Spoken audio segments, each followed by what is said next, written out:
നമസ്കാരം. സംസ്ഥാനത്ത് സ്ത്രീകൾക്ക് സൗജന്യ യാത്ര അനുവദിച്ച പ്രിയദർശിനി പദ്ധതിക്ക് പിന്നാലെ സ്ത്രീകൾക്കായി മാത്രം പിങ്ക് ബസ് സർവീസുകൾ ആരംഭിക്കുകയാണ് കെ.എസ്.ആർ.ടി.സിയുടെ വലിയൊരു രാഷ്ട്രീയ നീക്കം എന്ന രീതിയിൽ, അല്ലെങ്കിൽ UDF സർക്കാർ കൊടുത്ത പ്രിയദർശിനി ഗ്യാരണ്ടികൾ എന്ന രീതിയിലൊക്കെ അവതരിപ്പിക്കപ്പെടുന്ന സ്ത്രീപക്ഷം എന്ന് പറയപ്പെടുന്ന ഇത്തരത്തിലുള്ള നീക്കങ്ങൾക്കെതിരെയാണ് ഇന്ന് സംസാരിക്കാൻ പോകുന്നത്. സ്വാഭാവികമായും കേൾക്കുന്ന നിങ്ങൾ വിചാരിക്കും, ഒരു സ്ത്രീ തന്നെ ഇരുന്നിട്ട് സ്ത്രീകൾക്ക് വേണ്ടിയുള്ള പദ്ധതികൾക്കെതിരെ സംസാരിക്കുന്നല്ലോ എന്ന്. പക്ഷേ ഈ നടക്കുന്ന വലിയ രീതിയിലുള്ള രാഷ്ട്രീയ സാമ്പത്തിക പ്രശ്നങ്ങളെ അഡ്രസ്സ് ചെയ്യേണ്ടതുണ്ട്. സ്ത്രീകളുടെ സുരക്ഷയും യാത്രാ സൗകര്യവും ഉറപ്പാക്കുന്നു എന്ന മനോഹരമായൊരു ലേബൽ വെച്ചാണ് ഈ പദ്ധതികൾ പൊതുസമൂഹത്തിന് മുന്നിൽ അവതരിപ്പിക്കപ്പെടുന്നത്. ഇത്തരം ജനപ്രിയ അഥവാ ഫ്രീബി പ്രഖ്യാപനങ്ങൾ, അതായത് സൗജന്യമായി കൊടുക്കുന്ന പ്രഖ്യാപനങ്ങൾ യഥാർത്ഥത്തിൽ ഒരു പ്രശ്നപരിഹാരമാണോ അതോ വോട്ട് ബാങ്ക് ലക്ഷ്യമിട്ടുള്ള ഹ്രസ്വകാല തന്ത്രങ്ങളാണോ എന്ന് നാം വിശകലനം ചെയ്യേണ്ടതുണ്ട്. തെരഞ്ഞെടുപ്പുകളിൽ വിജയം കൊയ്യാൻ സൗജന്യങ്ങൾ സഹായിക്കുമെന്നത് ലോകമെമ്പാടും തെളിയിക്കപ്പെട്ട വസ്തുതയാണ്. എന്നാൽ ഒരു പ്രത്യേക വിഭാഗത്തിന് പ്രത്യേക പരിരക്ഷയും സൗജന്യങ്ങളും അത്യാവശ്യമാണെന്ന് വാദിക്കുമ്പോൾ, അതായത് സ്ത്രീകൾക്ക് നമ്മൾ പിങ്ക് ബസ് കൊടുക്കണം, ആ പിങ്ക് എന്ന നിറത്തിൽ തന്നെ ചില പ്രശ്നങ്ങളുണ്ടെന്നാണ് ഞാൻ മനസ്സിലാക്കുന്നത്.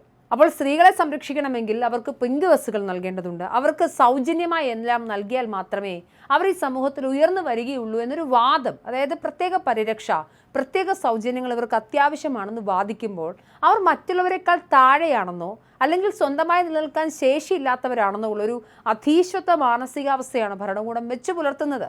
സ്ത്രീകൾക്ക് സ്വയം അതിജീവിക്കാൻ പോപ്പുലിസ്റ്റ് പദ്ധതികളുടെ താങ്ങ് വേണമെന്ന ചിന്താഗതി അവരൊരു തരം രണ്ടാം തരം പൗരന്മാരായി പരിഗണിക്കുന്നതിന് തുല്യമാണ്. അവരുടെ സ്വാഭാവികമായ അധ്വാനശേഷിയെ പ്രോത്സാഹിപ്പിക്കുന്നതിന് പകരം പിന്നാക്കാവസ്ഥയെ എന്നേക്കുമായി സ്ഥാപനവൽക്കരിക്കുകയാണ് ഇത്തരം നയങ്ങൾ വഴിതെളിക്കുന്നത്. സമ്പദ് വ്യവസ്ഥയിൽ യാതൊന്നും സത്യത്തിൽ സൗജന്യമല്ല. ഒരു വിഭാഗത്തിന് സൗജന്യമായി എന്തെങ്കിലും നൽകുമ്പോൾ അത് മറ്റൊരാളുടെ പോക്കറ്റിൽ നിന്നും ഈടാക്കുന്ന നികുതി പണമോ അല്ലെങ്കിൽ വ്യവസ്ഥാപിതമായി തട്ടിയെടുക്കുന്ന വിഭവങ്ങളോ ആണ്. ഇവിടെ വ്യക്തികളുടെ അധ്വാന സന്നദ്ധതയും ഭരണകൂടം ഉറപ്പു നൽകേണ്ട തുല്യ അവസരങ്ങളുമാണ് ആഘോഷിക്കപ്പെടേണ്ടത്. നിയമത്തിന് മുന്നിലുള്ള സമത്വവും തുല്യമായ സുരക്ഷയുമാണ് ഏതൊരു ജനാധിപത്യ സമൂഹത്തിൻ്റെയും അടിത്തറ. സമത്വബോധം വാക്കിലല്ല, അത് പ്രവൃത്തിയിലാണ് ഉണ്ടാകേണ്ടത്. എന്നാൽ ധനികനെന്നോ ദരിദ്രരെന്നോ വേർതിരിവില്ലാതെ ഒരു വിഭാഗത്തിന് മുഴുവനായി സൗജന്യങ്ങൾ വാരിക്കോരി നൽകുന്നത് സാമ്പത്തിക ശാസ്ത്രപരമായും മോശം സന്ദേശമാണ് നൽകുന്നത്. ഈ ആനുകൂല്യങ്ങൾ ദരിദ്രരിലേക്ക് മാത്രം പരിമിതപ്പെടുത്തിയാൽ അതിൻ്റെ രാഷ്ട്രീയ തിളക്കം കുറയുമെന്ന ഭയമാണ് ഭരണകൂടങ്ങളെ സാർവത്രിക സൗജന്യങ്ങളിലേക്ക് നയിക്കുന്നത്. മാത്രമല്ല, ഇത്തരം പദ്ധതികളിൽ പ്രകടമായ ലിംഗവിവേചനമുണ്ട്. ആത്മാഭിമാനമുള്ള ഏതൊരു സ്ത്രീയും അധ്വാനിച്ച് ജീവിക്കാനാണ് ആഗ്രഹിക്കുന്നത്.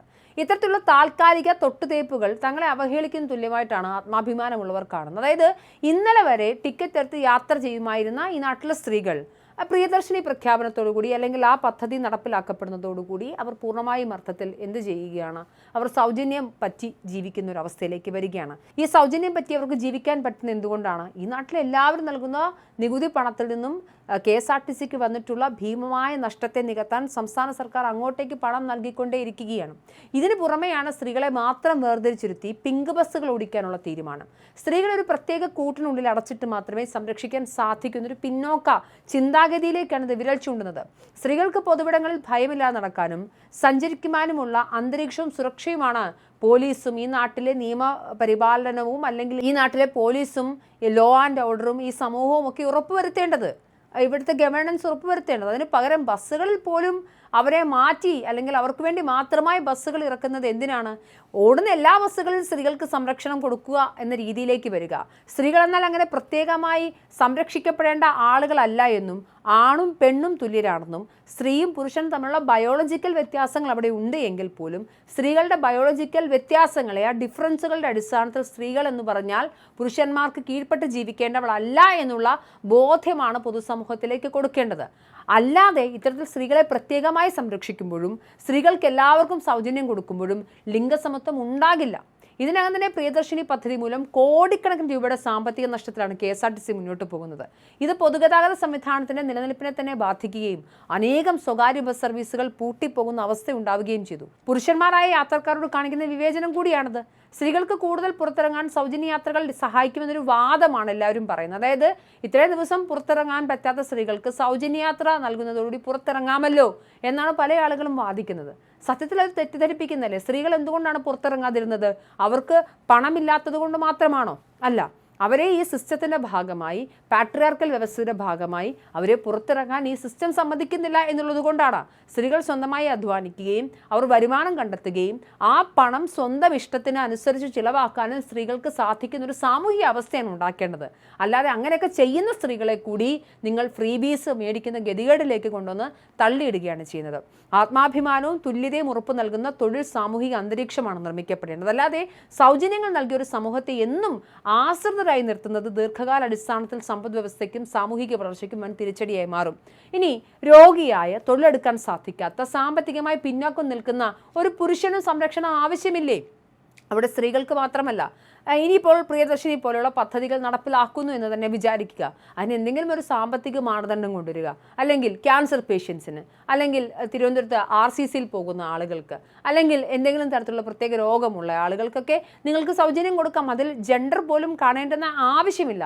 അതാ പുരുഷനും സ്ത്രീക്കും ഒരുപോലെ ഒരു ഘട്ടത്തിൽ അവർക്ക് പ്രയോജനം ചെയ്യപ്പെടും. നമുക്ക് വികസനം എന്ന് പറഞ്ഞു കഴിഞ്ഞാൽ കുറേ ഫ്രീബീസ് ഒക്കെ കൊടുത്ത് സർക്കാരിൻ്റെ പോക്കറ്റ് കീറി ഖജനാവ് കാലിയാക്കി, അതായത് ടിക്കറ്റ് എടുക്കാൻ പറ്റുന്ന സ്ത്രീകൾ, അതായത് എനിക്കറിയാവുന്ന ഒരു പ്രധാനപ്പെട്ട കാര്യം, ഈ തിരുവനന്തപുരത്താണ് നമ്മൾ താമസിക്കുന്നത്. തിരുവനന്തപുരം പോലൊരു സ്ഥലത്ത് നിരവധി സ്ത്രീകൾ ജോലിക്ക് പോയി ജീവിക്കുന്ന സ്ത്രീകളാണ്. ഇന്നലെ വരെ ടിക്കറ്റ് എടുത്തവർ ഇന്ന് മുതൽ ടിക്കറ്റ് എടുക്കുന്നില്ല. ഇന്നലെ വരെ എല്ലാ തരത്തിലുള്ള വാഹനങ്ങൾ കയറിയ ആളുകൾക്ക് കൂടുതൽ, അതായത് ഇപ്പോൾ രാത്രി യാത്രകൾക്കാണ് പിങ്ക് ബസ് പ്രധാനമായിട്ടും പ്രൊവൈഡ് ചെയ്യുന്നത്. അങ്ങനെ ഉണ്ടെങ്കിൽ പോലും കൂടുതൽ ബസ്സുകൾ അനുവദിക്കുകയും അല്ലെങ്കിൽ ആ ബസ്സുകളിൽ സ്ത്രീകൾക്ക് സുരക്ഷ ഒരുക്കുകയുമാണ് ചെയ്യേണ്ടത്. അതുകൊണ്ട് വികസനത്തിൻ്റെ മാനദണ്ഡം എല്ലാം തുല്യമായി കൊടുത്തുകൊണ്ടും അല്ലെങ്കിൽ പ്രത്യേകമായ ഒരു വിഭാഗത്തെ മാത്രം കോർണർ ചെയ്തുകൊണ്ടും ആവരുത്. ഇത് സ്ത്രീകൾക്കുള്ള അവഹേളനമായാണ് ഞാൻ കാണുന്നത്. വികസനമല്ല പിന്നാക്കാവസ്ഥയെ സ്ഥാപനവൽക്കരിക്കുന്നത്. സ്ത്രീകളുടെ പിന്നാക്കാവസ്ഥയെ മാറ്റാൻ സ്ത്രീകൾക്ക് വിദ്യാഭ്യാസം കൊടുക്കുക, അവർക്ക് തൊഴിലവസരങ്ങൾ സൃഷ്ടിക്കുക, അവരെ സമൂഹത്തിൻ്റെ ഭാഗമാണ്, അല്ലെങ്കിൽ അവരും ആണും പെണ്ണും ട്രാൻസ്ജെൻഡർ വ്യക്തികളും ഒക്കെ തുല്യരാണെന്നുള്ളൊരു മാനസികാവസ്ഥയിൽ സമൂഹത്തെ എഡ്യൂക്കേറ്റ് ചെയ്യുക, അവർക്ക് ഏൺ ചെയ്യാനുള്ള സംവിധാനം ഉണ്ടാക്കി കൊടുക്കുക. ഏൺ ചെയ്യുന്ന സ്ത്രീകൾക്ക് അത് അവരുടെ ഇഷ്ടത്തിന് അല്ലെങ്കിൽ അവരുടെ പക്വതയ്ക്കനുസരിച്ച് ചിലവാക്കാനുള്ള സാഹചര്യം ഉണ്ടാക്കി കൊടുക്കുക. ഡൗറി സിസ്റ്റം അഥവാ സ്ത്രീധനം പോലുള്ള സമ്പ്രദായങ്ങളെ പൂർണ്ണമായും ഇല്ലാതാക്കുക. സ്ത്രീകളെ ഒരു പ്രത്യേകമായ രീതിയിൽ അല്ലെങ്കിൽ പുരുഷാധിപത്യത്തിൽ തളച്ചിടുന്ന ഈ നാട്ടിലെ മത സാമൂഹിക നിർവചനങ്ങൾക്കൊക്കെ മാറ്റങ്ങൾ ഉണ്ടാക്കുക. അതൊക്കെയാണ് വേണ്ടത്. എങ്കിൽ മാത്രമാണ് ഇൻ ഫ്യൂച്ചർ ഭാവിയിലും ഈ പ്രശ്നങ്ങളൊക്കെ പരിഹരിക്കപ്പെടുകയുള്ളൂ. അല്ലാതെ സംസ്ഥാന സർക്കാരിൻ്റെ ഖജനാവ് കാലിയാക്കിക്കൊണ്ട് എത്ര നാൾ നമുക്കിങ്ങനെ ഫ്രീബീസ് കൊടുക്കാൻ സാധിക്കും? ഇന്നിപ്പോൾ UDF കൊടുത്തു, നാളെ അത് LDFനും കൊടുക്കേണ്ടി വരും. ഇനി കയറി വരുന്ന എല്ലാ ഭരണകൂടങ്ങൾക്കും കൊടുക്കേണ്ടി വരും. തുല്യതയ്ക്ക് വേണ്ടത് സംരക്ഷണ ഉപാധികളല്ല, തുല്യ അവസരങ്ങളും സാമൂഹിക സുരക്ഷിതത്വവുമാണ്.